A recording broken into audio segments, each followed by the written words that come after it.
जय हिंद साथियों, welcome to self study classes with Sumit Jain YouTube channel में आप सभी का स्वागत है।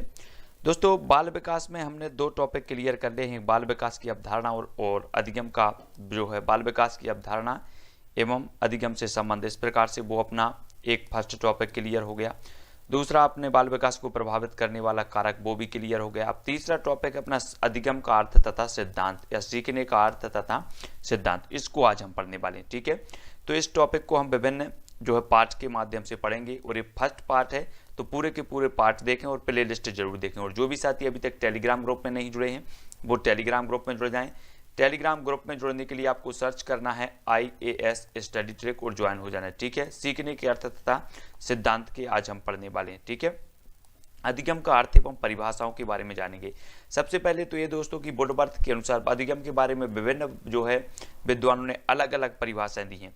सबसे पहले हम जानेंगे वुडवर्थ के अनुसार। वुडवर्थ की देखो, वुडवर्थ महोदय क्या कर रहे हैं, नवीन ज्ञान और नवीन प्रतिक्रियाओं को प्राप्त करने की प्रक्रिया क्या कहलाती है, अधिगम कहलाती है। कौन बोल रहे हैं, वुडवर्थ साहब बोल रहे हैं। अब ये याद नहीं होती, याद कैसे करेंगे, यहाँ पर आया है नवीन और नवीन, नवीन ज्ञान और नवीन प्रतिक्रियाएं।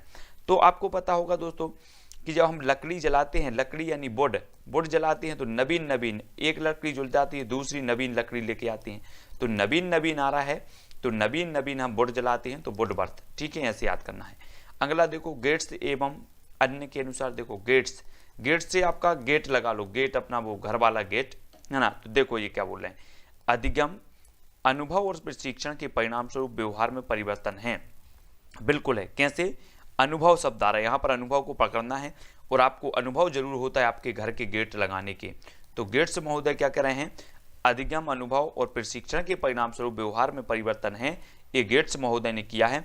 तो आपको अनुभव को पकड़ना है और गेट्स लगा देना है। ठीक है, याद रखना है। स्किनर के अनुसार सीखना व्यवहार में उत्तरोत्तर सामंजस्य की प्रक्रिया है। अब देखो ये क्या कर रहे हैं, सीखना व्यवहार में उत्तरोत्तर सामंजस्य की प्रक्रिया है। अब यहाँ पर आपको याद रख लेना, आपसे पूछा जाएगा कि सीखना व्यवहार में उत्तरोत्तर सामंजस्य की प्रक्रिया परिभाषा किसने दी है, तब आपको पता होनी चाहिए कि ये परिभाषा दी है स्किनर महोदय ने। और यहाँ पर सामंजस्य शब्द आता है और यहाँ पर आया है स्किन आया है। तो हमारी जो स्किन होती है शरीर की, वो हमेशा सामंजस्य करती है, गर्मी में सामंजस्य करती है, ठंडी में सामंजस्य करती है, बरसात में करती है। तो सामंजस्य शब्द आया है तो स्किनर के अनुसार। ठीक है, गिलफोर्ड के अनुसार देखो, गिलफोर्ड व्यवहार के कारण व्यवहार में परिवर्तन आया, कोई भी परिवर्तन अधिगम कहलाता है। अब दोस्तों एक चीज बताना कि मैं अगर आपके गाल में फोड़ दूं एक, तो आपके व्यवहार में तुरंत परिवर्तन आ जाएगा कि नहीं आ जाएगा, आ जाएगा।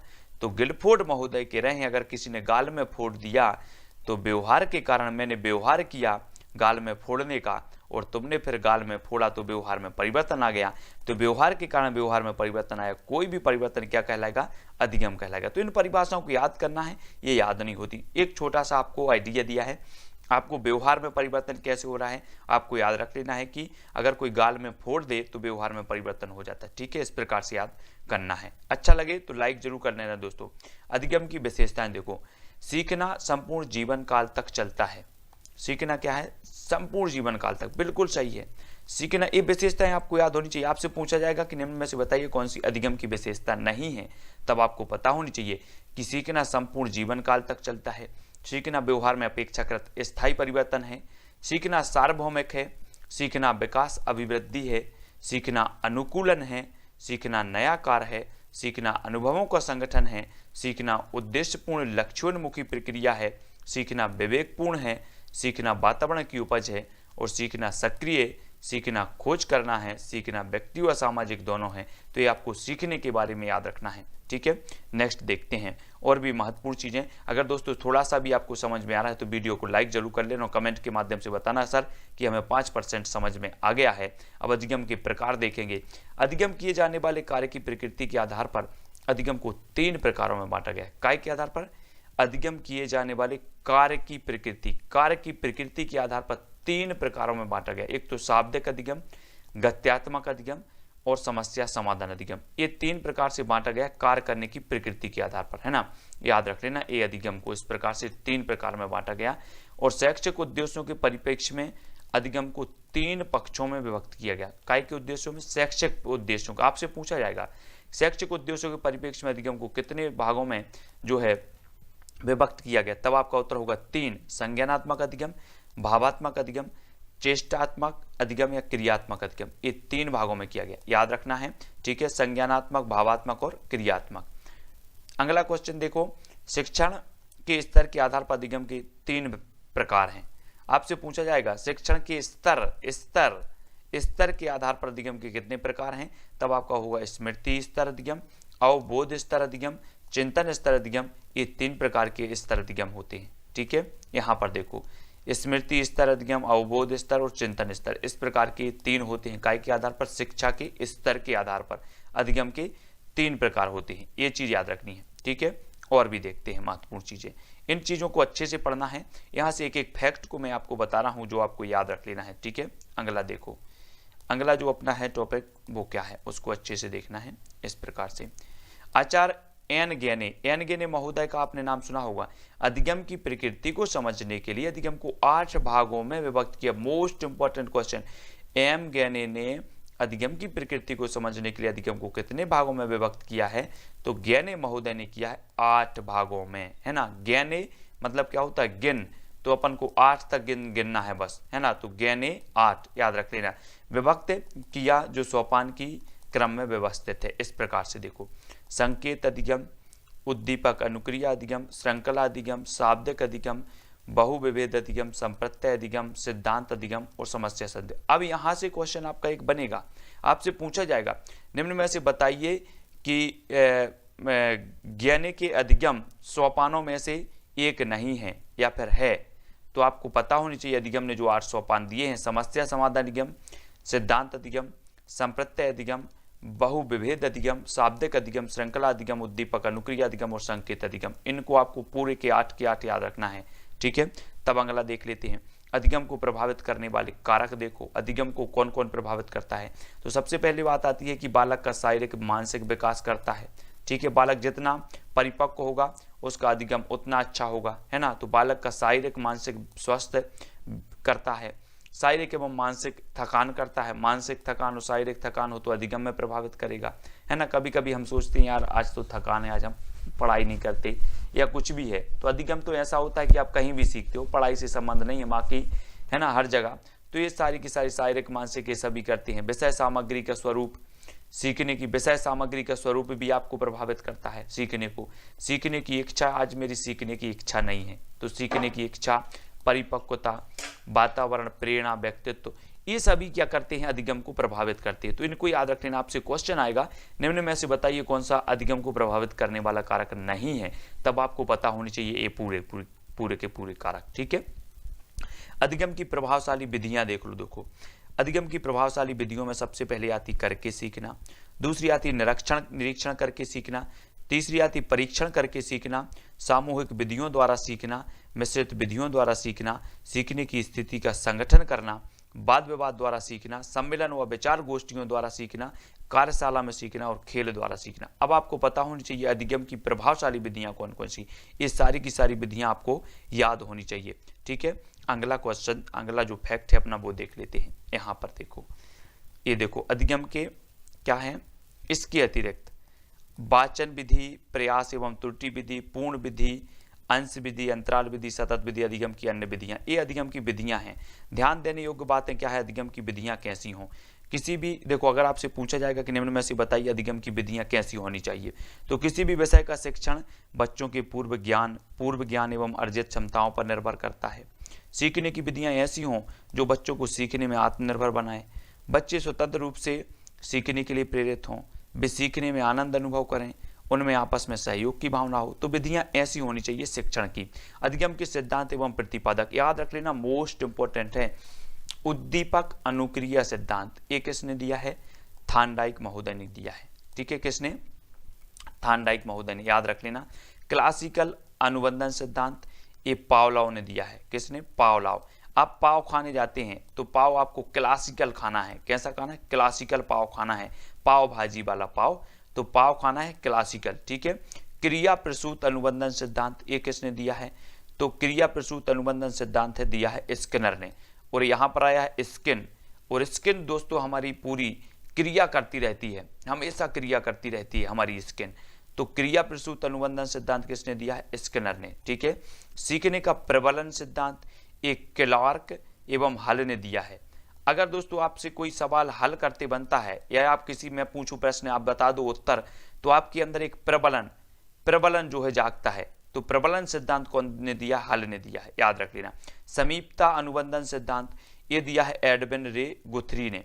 अब एक बात बताना, एक बिंदु जे है, एक जे है, एक जे है और इनको समीप ला दिया जाए तो ये गुथ जाएंगे कि नहीं? तो जैसे ही समीपता की बात होती है तो गुथरी, है ना, गुथरी बन जाती है। अंतर्दृष्टि अधिगम सिद्धांत ये वोल्फगैंग कोहलर महोदय ने दिया है। किसने? कोहलर ने, ये तो सभी को पता है। चिन्ह अधिगम सिद्धांत ये एडवर्ड चेस्टलमैन ने। अगर आपको कोई चिन्ह बन जाए तो आप उसको टाल नहीं सकते, जीवन भर बना रहता है चिन्ह, है ना।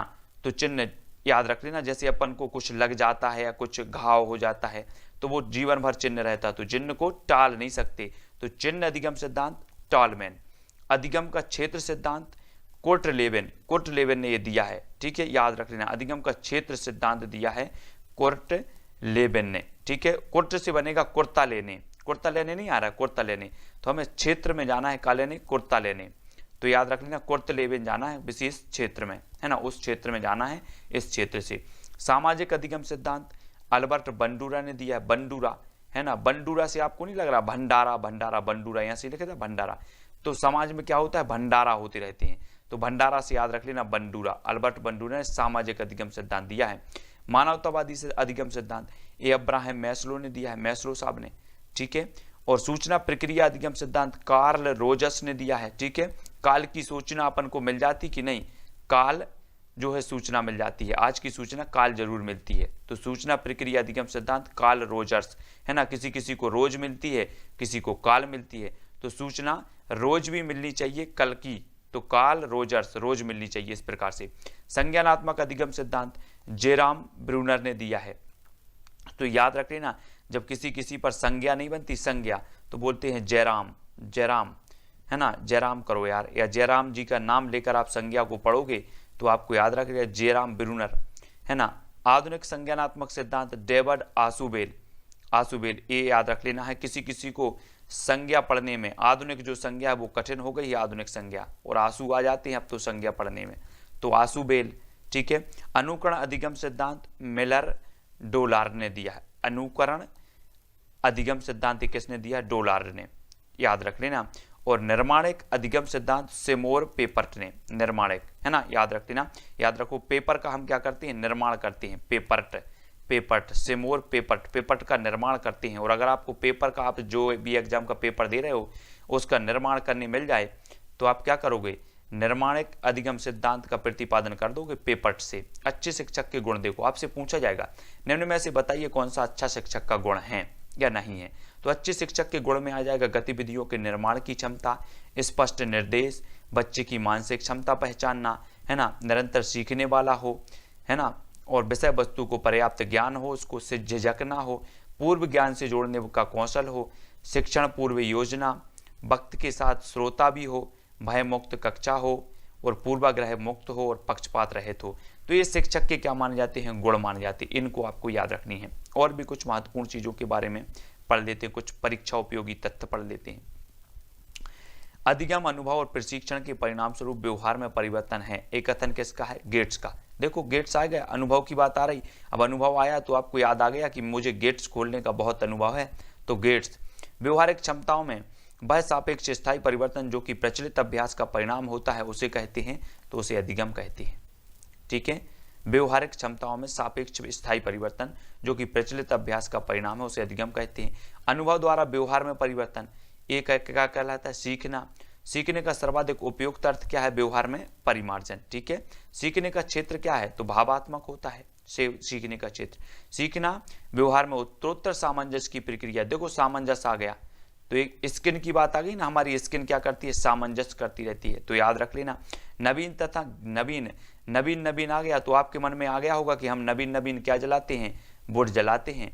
तो नवीन तथा नवीन प्रक्रियाओं को अर्जन करने की प्रक्रिया अधिगम प्रक्रिया कहलाती है, तो वुडवर्थ ने का एक कथन है या ये परिभाषा दी है। सीखने की प्रक्रिया की विशेषता है तो यह लक्ष्योन्मुखी होता है, यह व्यापक प्रक्रिया है, तो याद रख लेना है। अधिगम में प्रभाव का नियम किसने दिया? थार्नडाइक महोदय ने, है ना। सीखने के प्राथमिक या मुख्य नियम है तो प्रभाव का नियम, तत्परता का नियम, अभ्यास का नियम। कक्षा में जो है पाठ प्रस्तावना सोपान सीखने के इस नियम पर आधारित है, तो पाठ प्रस्तावना सोपान जो है वो तत्परता के नियम पर आधारित है कक्षा में, तो याद रख लेना है, ठीक है। ये क्वेश्चन पूछा जाता है कक्षा में पाठ प्रस्तावना सोपान सीखने के इस नियम पर आधारित है तो तत्परता के नियम। यहाँ पर आपका एक ऑप्शन अभ्यास का नियम भी दिया रहता है और फटाक से टिक करते हैं लोग अभ्यास का नियम। कक्षा शिक्षण में पाठ प्रस्तावना सोपान सीखने के इस नियम पर आधारित है तो तत्परता के नियम पर आधारित, याद रख लेना, इंपॉर्टेंट है, कई बार पूछा गया है। और अभ्यास का नियम टिक करते हैं लोग, बिल्कुल नहीं छोड़ते, बोले वो तो अभ्यास से ही होता है, कोई भी सीखने की बात होती है अभ्यास, ऐसा नहीं है, तत्परता का नियम आपका होगा, ठीक है। थार्नडाइक के कुछ सीखने के सिद्धांत देखो, उद्दीपक अनुक्रिया सिद्धांत के प्रतिपादक हैं एडवर्ड एल थार्नडाइक, सभी को पता है। सिद्धांत का अन्य नाम क्या है? संबंधवाद, बंधन सिद्धांत, याद रख लेना, कई नामों से पूछा जाता है उद्दीपक अनुक्रिया, संबंधवाद भी है, बंधन सिद्धांत है, चयन एवं संबंध का सिद्धांत है, प्रयास एवं त्रुटि का सिद्धांत भी इसे कहा जाता है। तो सभी लोगों को याद रख लेना है, उद्दीपक अनुक्रिया सिद्धांत के प्रतिपादक हैं एडवर्ड थार्नडाइक।